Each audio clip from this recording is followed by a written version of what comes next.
All right, let's get started. Good evening, everyone. My name is Vijayant Rajvanshi. I'm the Interim Planning Director for Middlesex County. Thank you all for being here to participate in the initial public meeting where you'll learn about the New Jersey State Development and Redevelopment Plan and the cross-acceptance process. I would like to first of all thank the Middlesex County Board of County Commissioners and the County Administrator for their support of this process. I also want to thank our Department Head for Transportation, Khalid Anjum, for his unwavering support of all the work that we do at the County Office of Planning. I want to acknowledge a few members of my team here today who worked behind the scenes and who made this, coming to this point in the process possible. First of all, Emily Link, our Office Services Manager in the Office of Planning, Myra Becker, Supervising Planner, and two more members who are not present here today, Ryan Rapp, who's also a Supervising Planner, and Janine Kopek-Zangi. She's a GIS specialist. You'll be working with these four people in the coming months. They are the ones who set us up for a successful engagement process for the next few months. And then I won't take too much time. As part of today's agenda, first we'll have John Carroll, the Director of Public and Government Affairs at the county. He will be providing opening remarks on behalf of the county commissioners. And then following that, we'll have Walter Lane, the Acting Executive Director of the New Jersey Office of Planning Advocacy, who will be presenting the state plan cross-acceptance process. And then following the presentation, we'll have some time for public comment. So with that said, John.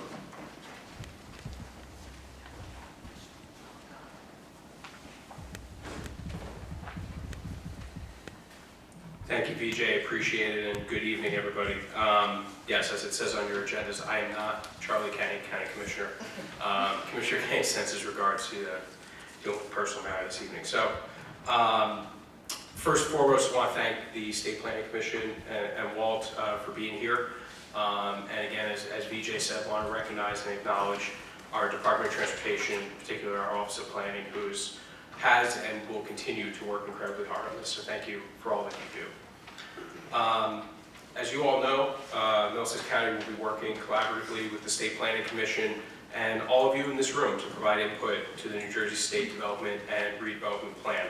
And it's that collaboration really which is going to make this work, right? And it takes all of us.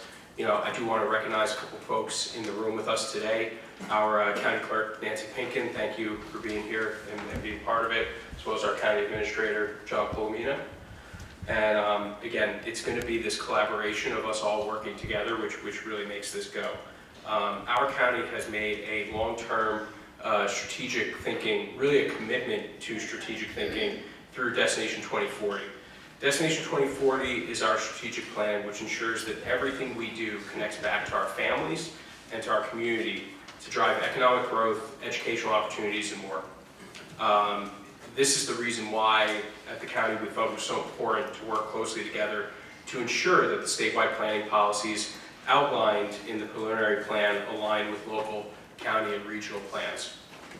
By working together, it's our hope to develop an integrated approach that ensures our goals are reflected in the state plan, particularly regarding economic growth, ensuring adequate housing, protecting the environment and natural resources, and effectively addressing the potential impact of climate change, amongst many others. I'm grateful to each of you for making the time to be part of today's discussion, and we look forward to a productive conversation as we work together to prepare the county's cross-acceptance response, say that 3 times fast, to the state's preliminary plan. Thank you all for being here.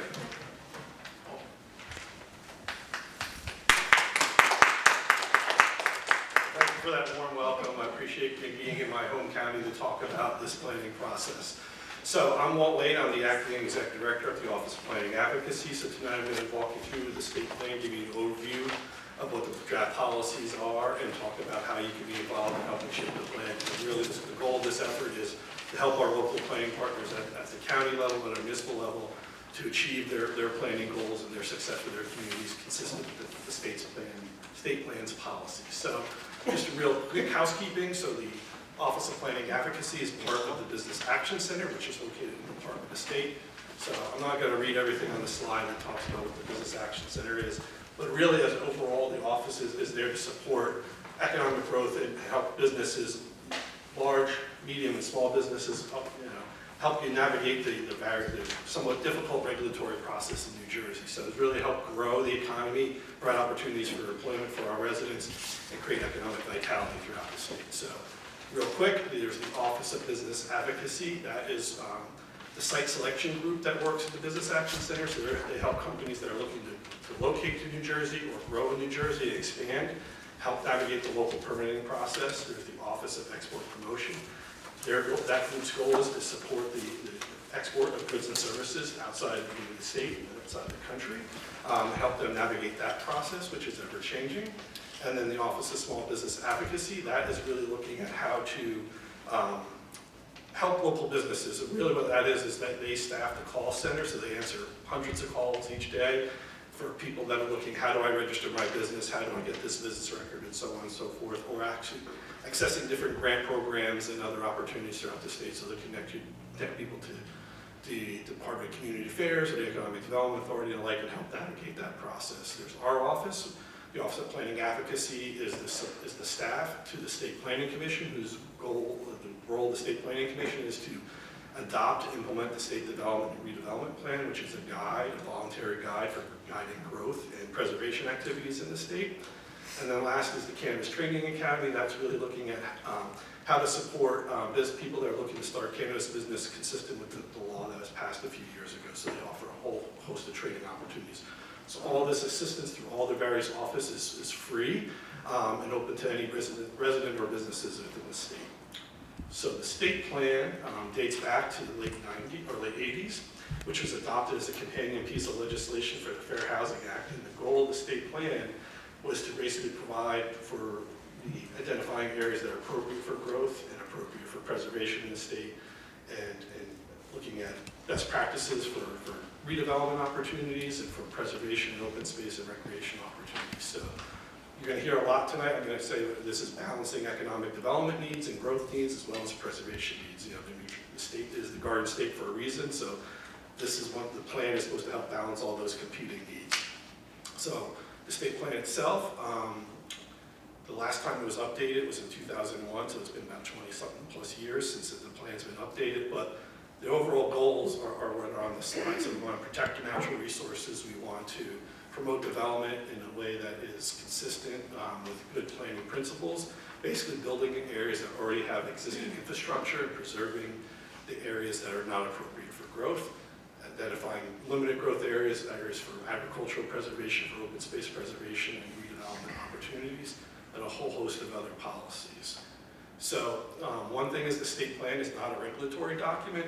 This is a voluntary guide that counties and municipalities and other regional planning groups strive to be consistent with the state goals and policies and objectives. It's also to guide state agency, guide the development of their functional plans, as well as their rulemaking and regulatory decision making. So this is a planning guide, it's a voluntary. This is not the state telling towns how to develop. It's giving them some overall broad policy goals. Hopefully that everyone's consistent, and really the idea of the cross-acceptance process is having the vertical consistency between local, county, state, and regional plans. There's a couple different phases to cross-acceptance. So right now, the draft preliminary plan was released by the State Planning Commission at the beginning of December last year. As part of the State Planning Act, we're required to do an infrastructure needs assessment, and that's to look at the various costs for new infrastructure to support the development of the state development and redevelopment plan, to how the plan is implemented. So looking at what new roads need to be built, what new community facilities, and coming up with a generalized cost. Then there's the impact assessment, and that's really looking at what are the cost savings when the plan is implemented. So by preserving land and not having to extend public sewer and utilities and all that to areas further out, and not encouraging, discouraging suburban sprawl. What are some of the cost savings from that, and reusing that public investment that was already made in areas that already have water, sewer, transportation facilities and the like, how that can be reused and built upon instead of providing new infrastructure resources. Then there's a state plan policy map, and that basically is the geographic representation of the state plan policies, goals, and objectives. So stakeholder engagement is really a key component of cross-acceptance. So my predecessor, Donna Rendero, did a really great job of engaging a wide range of stakeholders in counties and municipalities before the draft plan was released, as well as state agencies. So to really reflect the goals and needs of the state of New Jersey, I think she did a great job, and that's one of the reasons why we're here is to get more input. So as a part of the State Planning Act, we're required to hold 21 public meetings in each county, as well as with the New Jersey Highlands Council to take public comment and suggestions on how the plan can be enhanced. So there are, in the original 2001 plan, there was 8 overall overarching goals. In the 2024 plan, there are 10. So the first one is economic development. We want to promote economic growth that benefits all the residents of New Jersey, so making sure we have a vibrant and vigorous economy, so providing opportunities for employment opportunities for business investment and growth in the state. So there's a whole series of policies that support that. So some of the goals are coordinating government actions and decision-making, so looking at how the different state agencies can work together to make it easier for development businesses to grow in the areas that already have infrastructure. Looking at how we can coordinate different levels of government, looking at how counties and towns can work together. So if that's regional economic development efforts, regional greenway planning, corridor planning, those types of regional efforts, looking at how communities and counties can work together to support economic development throughout the state. We want to make sure that we're supporting business retention and attraction and growth and expansion opportunities. So the companies that are already here, how can we make sure they stay here if they're providing opportunities for them to grow and increase their economic value to the state.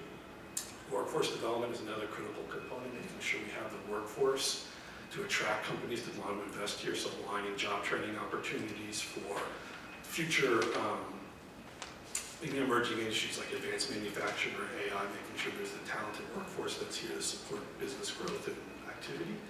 And then just regional planning efforts, again, looking at how working with counties and towns, addressing regional economic development goals and needs.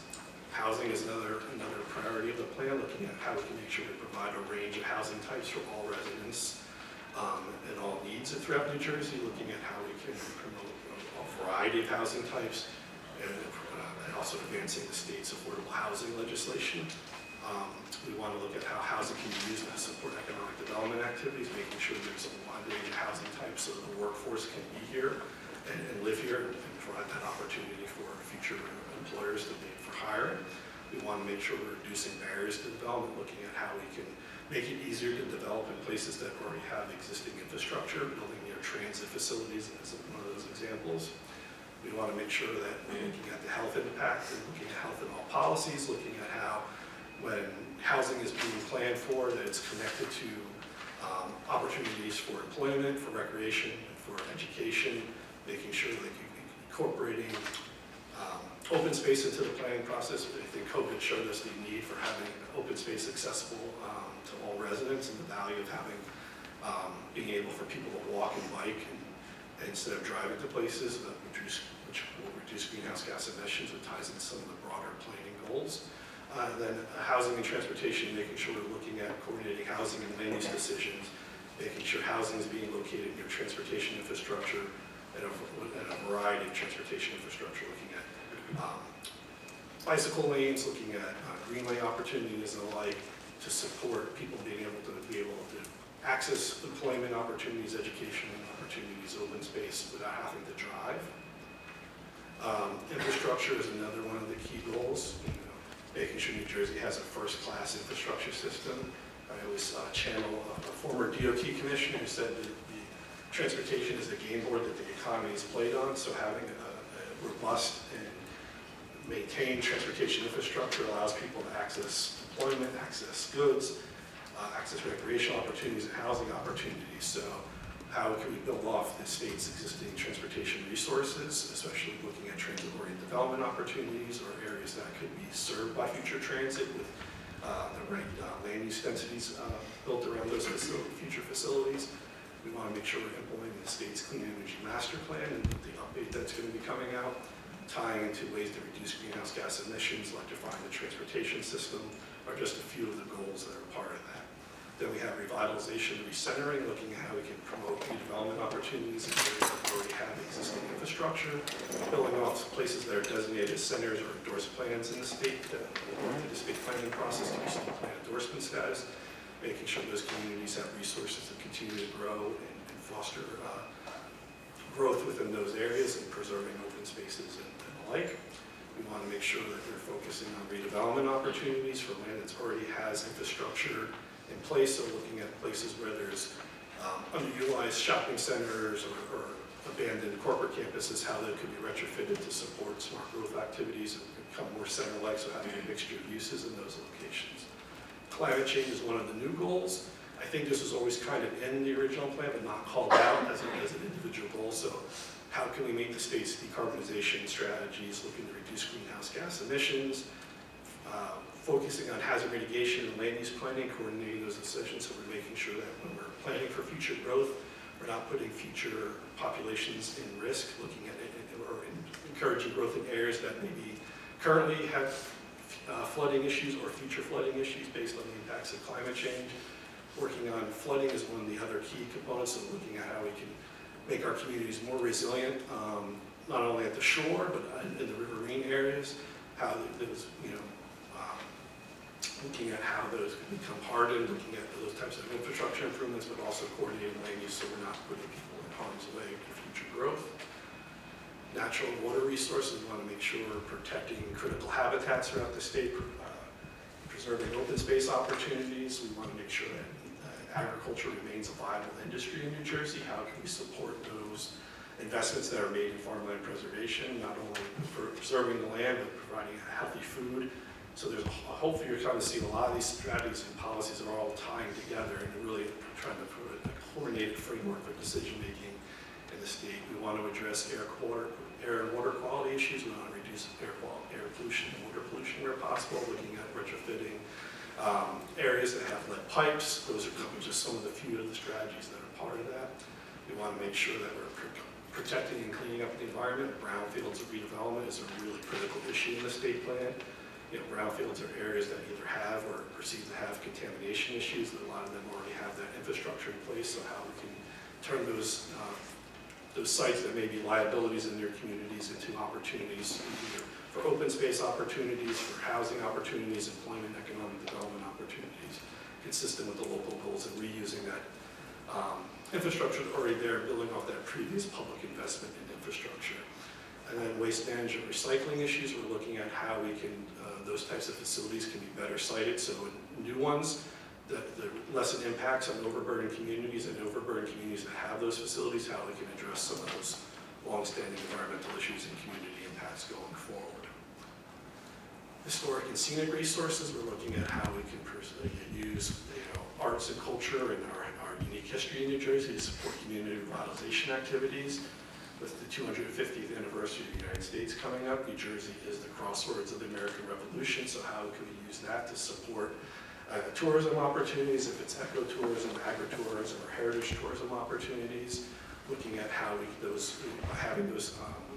building off those investments are previously made. So I used to work for Somerset County before I came for the state, and I used to always say that when the commissioners preserved open space, preserved farmland, preserved historic resources, those are investments in how we can use that to leverage other economic opportunities in the state. So through tourism opportunities, through film and TV productions, by having those great places, not only is it great for those tourism opportunities, but also workforce attraction, retention capability. By having these great communities, people will want to live there, and then the businesses will kind of follow. So those are all some of the interrelated opportunities. So also increasing some of the state's open space opportunities, making sure people can walk and bike to parks within a reasonable distance, and connecting them through integrated greenways and trail systems. Equity is one of the other goals. We want to make sure that all residents have an opportunity to provide input in this planning process and have a seat at the table. We also want to look at how we can advance a lot of the recommendations and goals of the New Jersey's environmental justice law and address the impacts to overburdened communities as best we can. And then also part of this is for any community that hasn't had, has been underinvested in or not have a lot of opportunities or resources to be invested in their community. opportunities, be it an urban, a suburban, or a rural community, irregardless of demographics, how can we provide those areas additional opportunities for investment and support from the state. And the last of the 10 goals is the comprehensive planning goal, basically supporting good planning efforts, supporting regional planning efforts. That's, again, corridor planning, regional greenway planning, transit redevelopment opportunities along various rail lines or bus corridors, how we can support that, supporting, and identifying areas of critical concern. So there's 7 areas listed in the draft plan that may be special resource areas, so we're looking for feedback on that. And then also coordinating with our sister agencies, the Pinelands, the Hackensack Meadowlands District, New Jersey Highlands Council, the Consider Reinvestment Authority of Fort Monmouth. All those have regional plans, and making sure their state plan is consistent, those goals and their plans are consistent with ours, so making sure all those planning documents are working together. I mentioned earlier there's the state plan policy map. This is the current map. So as I said, it gives the geographic application of the various goals, objectives, and policies of the state plan. So the goal of the map is to identify areas that are appropriate for development and areas that are appropriate for conservation or preservation. So there's different planning areas. There's growth planning areas and preservation planning areas. In the past, this has been a little contentious on how things are mapped, but so as part of that process, we are not recommending any mapping changes. We're asking our local planning partners and our county partners to identify potential changes to the map based on changes in local conditions. In order to assist with that, we created the Smart Growth Explorer tool. And we worked with our partners at Brunswick University to develop a mapping tool that takes into a whole wide range of environmental and conservation factors as well as development factors. And it roughly gives a kind of a score. So the more points you have, that site is probably more appropriate for development. The less points you have, it's probably more appropriate for preservation.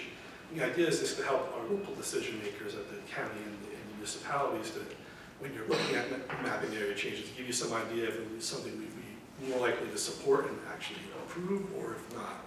It's not the be-all and end-all. It's actually a beta tool, so we're actually looking for feedback on the tool, because if there's a weighting criteria that could change or criteria that we're missing to help make this a better tool, we're looking for that input. This is not part of the state plan policy. This lives outside the state plan as a tool that can grow and change over time, not consistent, not dependent on the state plan being updated. So this presentation will be made available after that. It's on our website. You can look at and use that tool to help you look at opportunities for changing the map. And I mentioned cross-acceptance several times during this process. So this is the example, the actual definition out of the State Planning Act. So the idea of this cross-acceptance is comparing plans at all levels of government, trying to identify areas of consistency and inconsistency, and then coming to the highest level of consensus. So that doesn't mean we expect all 560 plus municipalities, 18 state agencies, 21 counties, and a host of other planning partners to agree on everything. But the idea is during this process, we can talk about potential changes that come from our local planning partners, potentially modify the plan to come to the highest level of consistencies. There are going to be areas we agree to disagree. So if someone wants to build, a 20-story office tower in the middle of wetlands, the map change, we're not really going to support that. But if an area that had been a non-growth planning area that had sewer service and had development, it probably makes sense to change that to one of the development planning areas, because a lot of state agency plans and programs are tied to the planning area, the state plan. I mentioned this is a voluntary planning document, but there are some, I say that this plan has a lot of carrots and really no sticks. So, by getting extra points for being in the right planning area, being consistent, can help a town achieve their local planning goals. So, an example of that is the Economic Development Authority's Emerge and Aspire program. There's the Economic Development Tax Credit Program, job creation, and supporting redevelopment opportunities. If a project's located within a planning area 1 or 2 or designated center, it's eligible. If it's not, so the idea is that the state's trying to focus economic growth in the areas that are appropriate for development, in the planning areas 1 and 2 and designated centers, and not in the areas that are probably better for preservation. So that's just one example of how the state plan is used at the state level. And one of the reasons I took this job, I came from Somerset County and led their planning efforts for many years. We aligned a lot of county work and our municipal partners work with the state, and that's helped a lot of our towns achieve their local planning goals by showing that they're coordinating with this county and the state. They got them additional resources for various planning studies as well as infrastructure projects. So aligning, all these level of governments, that tactical alignment really does help. And that's why I want to kind of take on the challenge of seeing if I can replicate it at the statewide level. So we're in the cross acceptance now. So we're in the comparison phase, and we're asking the counties and our municipal partners to review their local plans and say how they're consistent or inconsistent with the draft state plan. Now, for anyone who's been through cross-acceptance before, like I was, this isn't the old cross-acceptance process where we're asking everyone to go through each goal and objective of their master plan and say either it's consistent or inconsistent with the 10 goals. We're looking for a high-level summary of how your plans are consistent with the draft plan, and if that's done in 5, 10, 15 pages, great. We're not looking for a dissertation on how your plan, or 100 pages on how your plan's consistent. We're really looking at where you'd like to see changes to the plan. If that means there's policies in there that you think are too strong or not strong enough, we're looking for feedback. Or if there's policies that should be in there that we missed, we're looking for that feedback. So we really want to focus on how we can improve the plan. I'm not looking for everyone to spend a lot of time and effort saying how everything is consistent. So our county partners are the negotiating entities. They're the go-between between the counties and between the state and the towns. They will be compiling their county cross-acceptance report, which will summarize how their plans are consistent and potential changes the county's looking for, but also the municipalities as well. So those are due at the end of May. And then we go into the negotiation phase, which we basically work with our county partners to go through come up with a list of agreements and disagreements. And those will be the changes that will be suggested to the State Planning Commission to revise the draft plan. That comes back out in mid to late August. Then with the final draft of the plan, along with the infrastructure needs assessment and the impact assessment, there'll be a series of 6 public hearings in mid-September to take public comment on the plan. And those are various documents. That additional public comment will be reviewed by the State Planning Commission and be used to adopt the final state development redevelopment plan that we're looking to do in December. So I know it's a very aggressive timeline, but I think it's doable. I wouldn't say if I didn't think that, because like I said before, I was on the other side of the fence, so I know what I'm asking my county and local partners to do. So just a quick timeline. So the beginning of last year, the Office of Planning Advocacy notified all our planning partners, over 3,500 people on our list, that we were, including all local governments and county governments, that were starting the cross-acceptance process. Over that time, working with various stakeholders as well as all the state agencies, developed the draft state plan, which the State Planning Commission approved on December 4th, which was released for public comment on December 6th of last year. That began the cross-acceptance process, and then 45 days after release of the plan, which was February 12th, until 90 days after release of the plan, our office is required to meet with each of the 21 counties in the Highlands Commission, so this is number 16 that we've had. So we're about 2/3 of the way through, but we've had a meeting in each of all those counties, and a few more this week in the next 2 weeks, to take comment and receive feedback on the draft plan. During the summer, as I mentioned, the counties will be submitting their cross-acceptance reports to us at the end of May. June and July, we'll be working with our county partners to go over the potential changes. We'll bring a draft of the revised state plan to the State Planning Commission in early August. They'll release for public comment in mid to late August. And then in September, we'll hold those 6 public hearings. They're all probably going to be within 1 week. They're going to be a mix of in-person and virtual meetings. We'll take additional comments, revise the state plan, and bring the revised draft of the state plan to the State Planning Commission in mid-December for adoption. So, and then once it's adopted, then we're working on implementing the plan.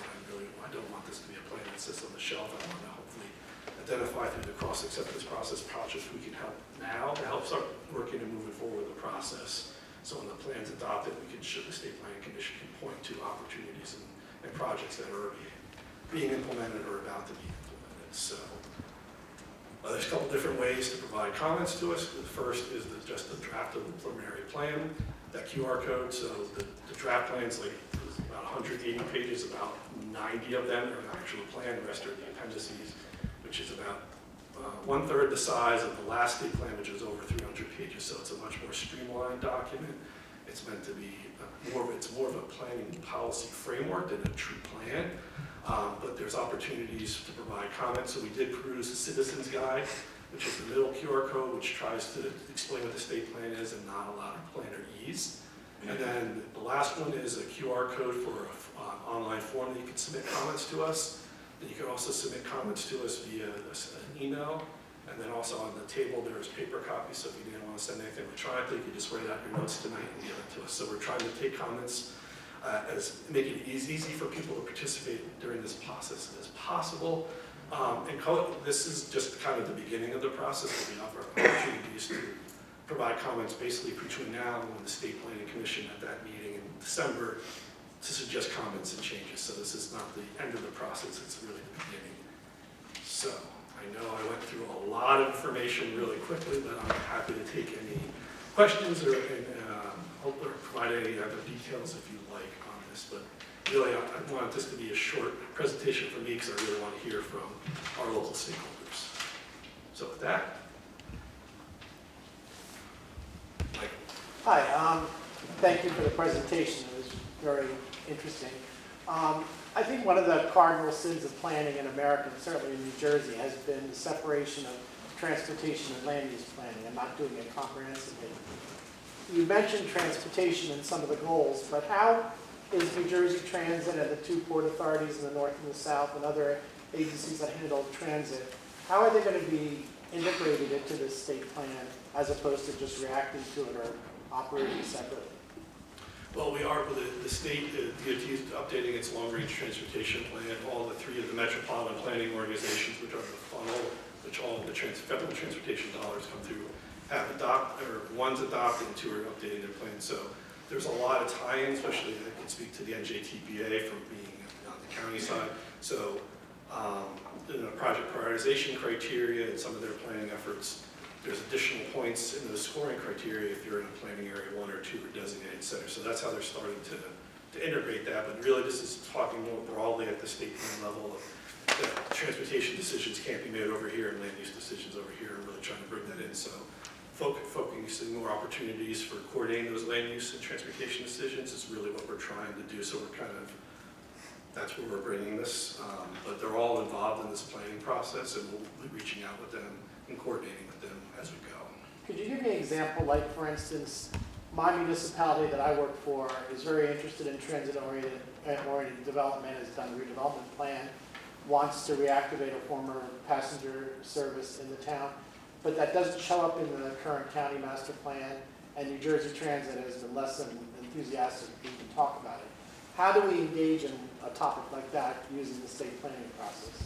Well, that's where my office comes in. I can convene conversations. I do not have the ability to direct state agency decisions, but I can at least foster meetings and foster collaboration and trying to move those things forward. So we are working with some of our towns that are going through the plan endorsement process, which is separate of the cross acceptance process, where their plans are designated consistent at a very detailed level, and then that brings additional technical resources to the county as well as to the municipality to provide that. So we're working with one community, we're bringing transit and EDA to come together to look at how to foster some redevelopment opportunities, and that's something my office can do. So by putting some of those issues in your cross-acceptance report that you submit to the county, that becomes ways that we could potentially engage in those conversations and begin. So this is a longer process, but it's getting it, how you can show that you're consistent with the state plan that helps you move that forward.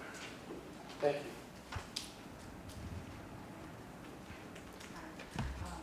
My municipality is about 98% developed, and we don't have any open space in which to add additional affordable housing and stuff like that.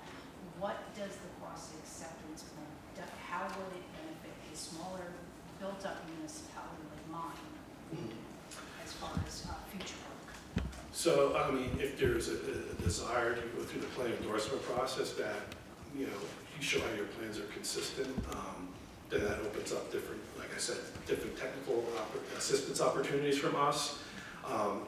There may be areas that you can designate as critical environmental sites if you're all planning area 1 per se, that you found like there's wetlands here or these special resources, so we can remap that, so maybe that gives you some additional resources to secure open space funding and create some pocket parks or preserve those. So those are all things that we can do to kind of assist, you know, but also if there's land that needs to be redeveloped or been underutilized, being consistent with the state plan will give you some opportunities to access some of those extra resources. I should mention that while we talk about affordable housing in this is, the numbers don't come from the state plan, they come from the methodology that was adopted in legislation. So we provide the broader framework, and then subject matter experts use the state plan to implement those various policies. So we talk about climate change at a high level. The NJDEP has the NJPAC rules and their regulatory process that are informed by the state plan, but ultimately, as the subject matter experts, they write the more detailed legislation and policy and regulatory rules. Hi, my question is about the time frame. The plan is 2050, right? I mean, that's the goal.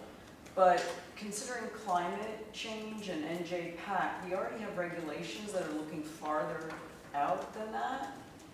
And so shouldn't there be, if planning is the future thing, and its time frame is smaller than the actual regulations that have become necessary because of acceleration of climate events, shouldn't the plan have a longer vision component to it, so that it is forward ahead of the things we already know or that we have data for and project, like scientific projections for? I think the plan, the horizon is kind of consistent with what's laid out in the State Planning Act, but I don't disagree that we're looking beyond that. So I think the goal is that when this plan is adopted in December, that we don't wait another 20 years to update it again. So I give the Murphy administration credit for putting the emphasis on getting this done, because, you know, while there'll be a different governor next year, having an updated state plan is going to help whoever the next governor is implement their vision for New Jersey and aligning state agency action and aligning local planning efforts to achieve goals of addressing climate change or providing affordable housing or a wide range of promoting economic development opportunities. Having this plan updated will help whoever is the next governor move that forward. And I think also help align state agency actions. We've heard feedback through this process that there's room for improvement. I will not disagree. It was always to do better. So by having this plan and having this be the North Star for all the state agencies to follow, there's a benefit to that, and then help move. The previous county administrator that I worked for introduced me as a planner who got things done. So coming from an engineer, I'll take that as a compliment. So I really don't want this to be a plan that sits on the shelf. I want this to help informing decision-making going forward and being used. So I think, this is more action-oriented. So to get to the point of like, we want this to be used now and then setting the stage, because the decisions that have been made over the last 50 years have put us in this position. It's going to take a while to turn the battleship, so to speak, but having the state plan helps move that along. But just regarding how that trickles down to municipalities, is there a way then for the state plan to encourage municipalities to have a future thinking component as opposed to the 10-year mandatory updates? Because in a lot of the master plans that I see, they're just documenting what exists. Very few of them include a vision. Very few of them project, build out or impacts or future sort of considerations. And could the state plan be improved in some way, or is there something in there that I've missed that actually really gets the towns in their master planning process to look further than this state plan in any way?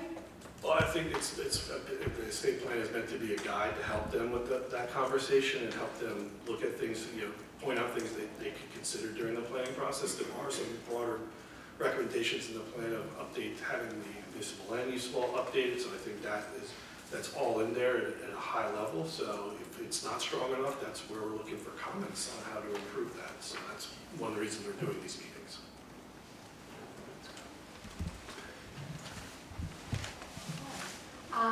Just wondering, and this may be a question question for the county, so I apologize. We're being charged at the local level to have a committee to kind of start to work through the comparison and the cross-acceptance report. Is there some sort of guide that is available to kind of coach us so that we don't have to read the 200 pages, you know?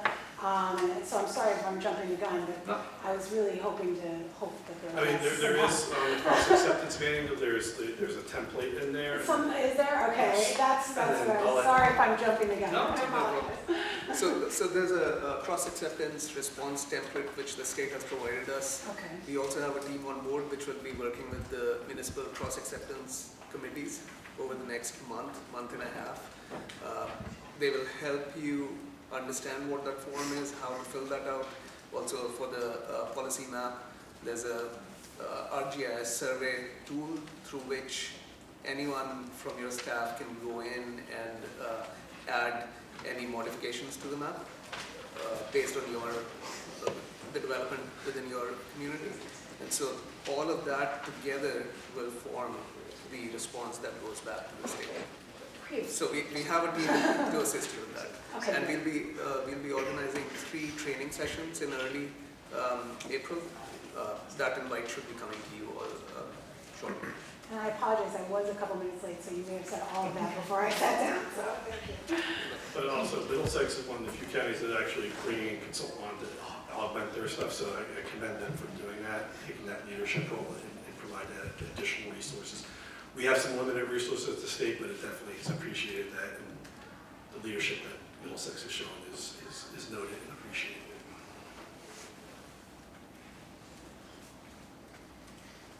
Sorry. Yes, you mentioned farmland preservation and open space preservation. I think that's great. I'm a farmer and I own 35 acres of preserved ground. Middlesex County has over 5,000 acres preserved. And I guess I can't really speak for the organization by belong to the Middlesex County Board of Agriculture, so I can't speak for them, but I know all the guys and we talked and we have a few points. I think maybe it would take legislation, because I know you guys don't have the power to do this, but you know, we've seen so many developments, especially when it comes to warehouses eating up good farmland. Has anybody ever thought of any kind of legislation to have a proposal to the builder, and it'd be non-binding, but in other words, let the State Ag Development Committee or the County Ag Development Committee have the first crack at it. In other words, before, you know, the fellow wants to make money and he's going to invest a lot of money, but maybe before he proceeds to that, if we could have a counter offer, make it within 30 days, and start a conversation, you know, with the builder, developer, and even the farmer before he unloads it, so to speak. That's one of our thoughts. I guess we just feel that farmland should be the last thing to be developed, especially here in our county, because if everybody remembers during COVID, there were some farm markets, myself, a lot of other places. It really made a difference to have some local food because people were afraid to go into the supermarket. I mean, our business went through the roof. It's since gone back down to the first level, but you know, it's just so important to have farmland. Another thought would be, COLA seems to push a lot of development because towns have to meet their requirements and stuff.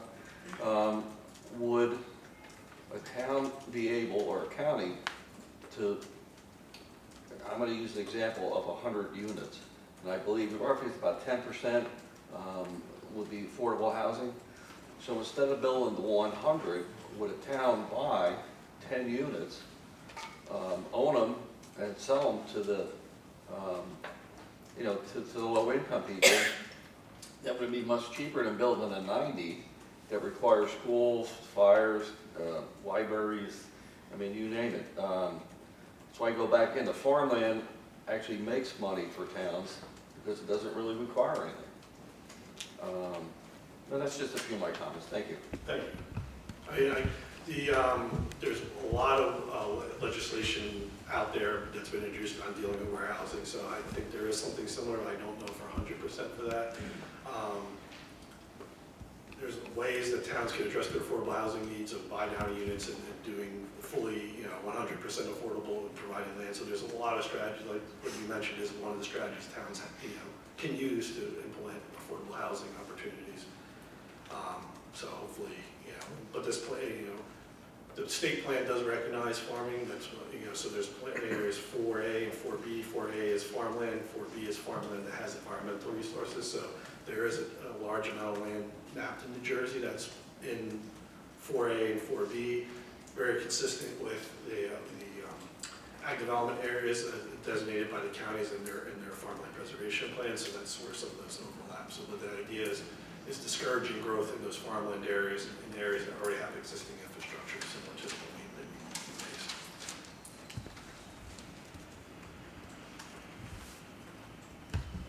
A question about alignment. You mentioned alignment because it's essential to how cross-acceptance works, with the counties really being the structure between the towns and the state plan. How would it be handled if there's something that the municipality, for instance, feels really strongly about that should be reflected in the state plan that happens in this town, but it's not in the county plan? Like, is there a problem in terms of alignment if the county master plan doesn't speak to something that the municipality feels is important? No, you can point, that could be in your report, and the county, most counties are taking the municipal reports and just packaging and sending to us. So I don't want to speak to how Middlesex is handling it. But, and the towns have an opportunity to provide a dissenting resolution if they don't like what's in the cross-acceptance report. But we're hoping, like, most places are taking what's coming and passing it along. And then it's up for us to, if there's disagreements, to kind of work that out.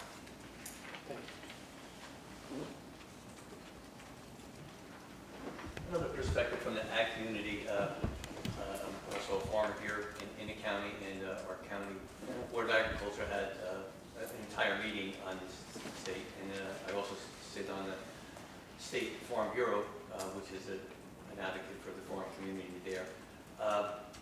What I see happening is with open space, which is a good initiative and stuff like that, but there needs to be a balance. Right now, the Green Acres open space portion really outpaces and out-consumes the ag preserve grounds, okay? So we have to recognize that, and we have to do something to do that. Right now, ag preservation is outpaced by all segments of, of just development, whether it's warehouses or housing or anything else like that. The program has not kept up with the rest of the state as far as dollars goes. There has to be a more aggressive approach to reach out to all farm ground. I know you definitely have farm areas that might be best to group it there, but I can tell you every community could benefit with the farm or the farm that's left in their community there. And you have to come out and come up with a way to aggressively go after these. You can't wait for the farmers that are there now to come in and say, hey, I want to do preservation. That's past, especially the older people that are there. I can give an example. My mom's been on the farm their entire life. She's 95 now. And it's a tremendous burden for her to keep it. And there's got to be some incentives or grants there to go to her and say, listen, we know you have the property farmland assessed, which right now is under attack, the farmland assessment program. Again, they want to take that threshold and go from the $1,000 up to $4,000 now, which is going to be deal killer for many of the people there. But the example I was going back to is, if you want them to remain, the older generation there, if the house that they pay full normal tax on there and stuff like that needs to have a grant or an incentive going along there, that would encourage them to hang on to it, at least for the time being there, until the county could get up to it there. I was fortunate enough many years ago, I sat down with Middlesex County on the 2040 program, okay? Rutgers was part of that there, and they came up with this plan there. And I was really impressed that agriculture was invited to the table, and we participated in all the meetings there. And there was a lot of good things that came from that there. this plan doesn't really address it. I mean, you mention agriculture, but it's not aggressive. And it's not going to meet the needs of a municipality. Like Jim just mentioned earlier with COVID and stuff like that, we've found people that, I've been in our town for 150 years, didn't know that we were there, but when they didn't want to go to the supermarket, they found us really quick. When eggs went crazy now, we can't keep eggs in our little container there because they just beat the door now. So there is such a need, if another serious event comes along, or any event, pandemics or whatever, whether it's with our livestock or with the public, to have these things located throughout the state, okay? Ag areas are fine, and I can see the definite things for that. And what we lost here in the state too is our ag infrastructure. We have no more support. If I have to find parts or new equipment or inputs, whether it's the fertilizers or the sprays or animals, I have to go out of state now to find it. You have to think about, we talk about infrastructure there, you have to try to encourage some of that to be local for us, because I can't always be able to jump into my truck and go 2 or 3 hours to find something, to come back here to do a job that would have taken me half an hour if it was a local part that was there. I could go on and on, but I appreciate your comments. I think that's enough for now.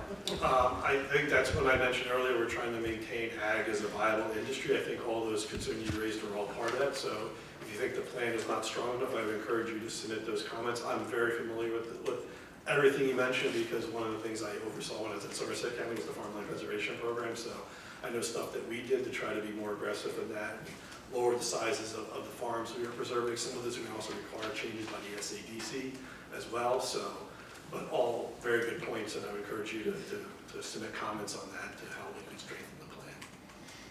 If I may just add from the county's perspective, as you mentioned, we have a very big emphasis on farmland preservation and initiatives. And Middlesex County was the first county that has a beginner farmer training program that has really, through Extension Services, been recognized nationally as one of the best. We recognize what you just said, that the new generations are not really getting in line to take over the family businesses.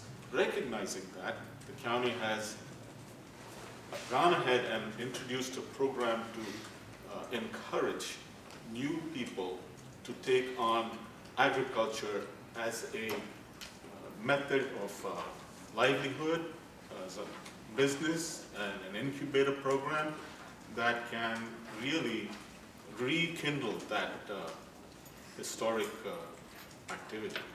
And so that is a very important and very focused area that we have, and we are taking specific steps to advance that, including the use of innovative techniques of farming, innovative pesticide control methodologies, and bringing in new ways of really taking homegrown food or local food to the market.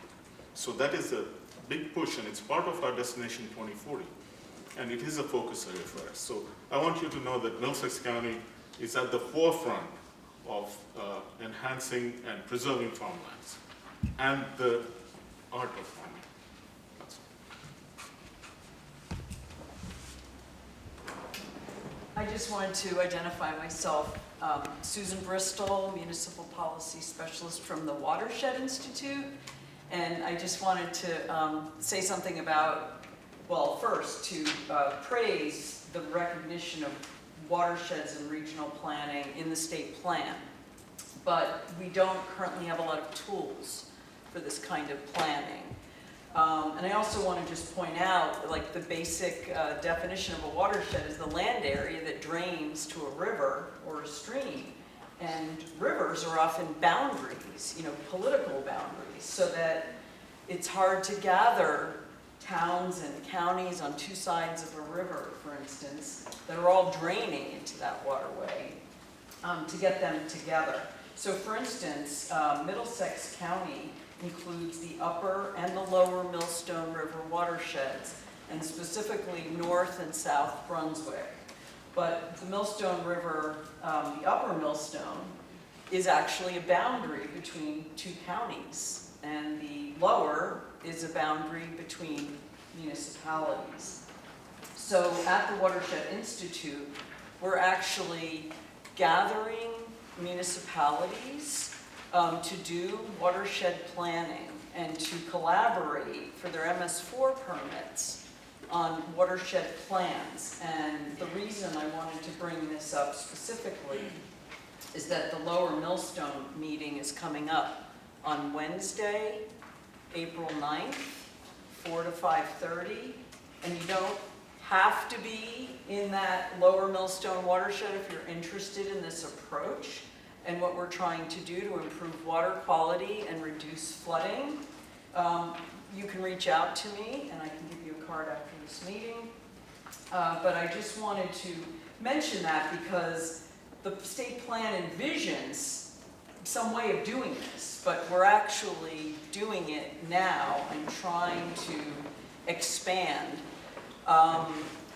And we have 3 watershed regions now already gathering, and one of them has just signed contracts to do this because it's cheaper for their towns in the end. So I don't want to go too much into the weeds beyond that, but that it is highly likely that as all of our towns pursue their MS4 stormwater, permits, you're going to have to recognize that it's not enough to recognize the previous development shortcomings, which the state plan calls them shortcomings, but that we really must be reversing the damages of the past.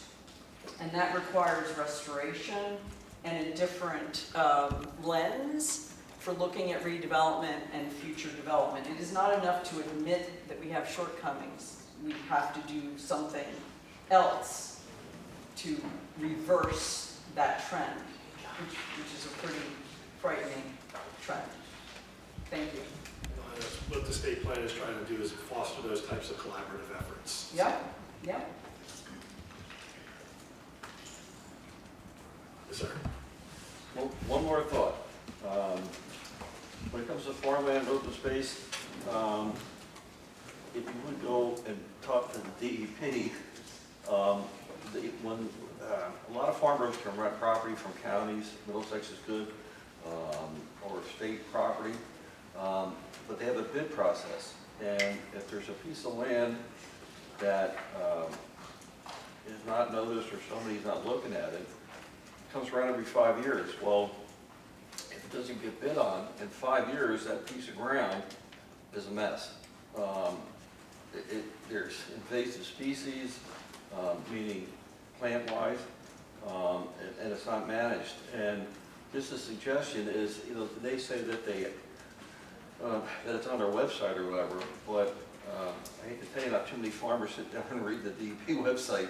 It'd be better if they just contacted the county board, county agents, there's one in every county, and notify us, and I guarantee you that property would be farmed and rented. And it would look a lot better than shrubs and whatever. No, I appreciate that from my previous life of managing the farmland program. It's not something I haven't heard before, but I would encourage you to submit that as a comment. While the state plan is a much broader, higher level thing, at least it's in there, we can maybe connect that comment with another group to maybe have that conversation. Or to connect you with the SADC, maybe the SADC could put it up on their website too, to help promote those things. So I think they have a couple of things on their site now that kind of match people looking for farms. But there's always ways to improve that process. Any other comments or questions? Again, this is the beginning, not the end of the process. So if not, we'll be around. I'll be around. I have a short ride home to Piscataway, so I'll be here for a while if needed. So if not, thank you to our hosts for having us here tonight.